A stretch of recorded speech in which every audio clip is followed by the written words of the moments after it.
Il-Prim Ministru Roberta Bela u d-delegazzjoni Maltija li tinsab għall-Assembleja Ġenerali tal-Ġnus Magħquda fi New York komplew bat talaqat u summits fuq temi pertinenti fid-diplomazija internazzjonali u oħrajn ta' interess għal ġid tal-ekonomija nazzjonali.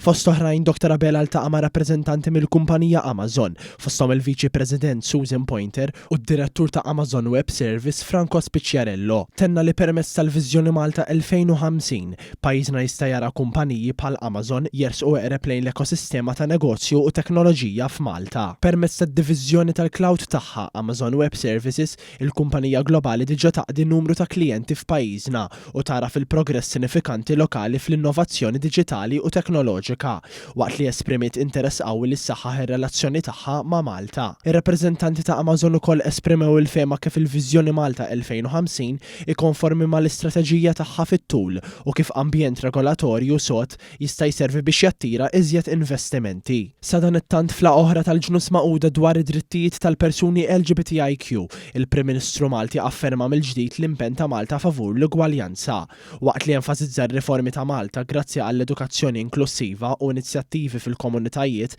spjega li xorta waħda jibqgħu l-isfidi x'jinelbu.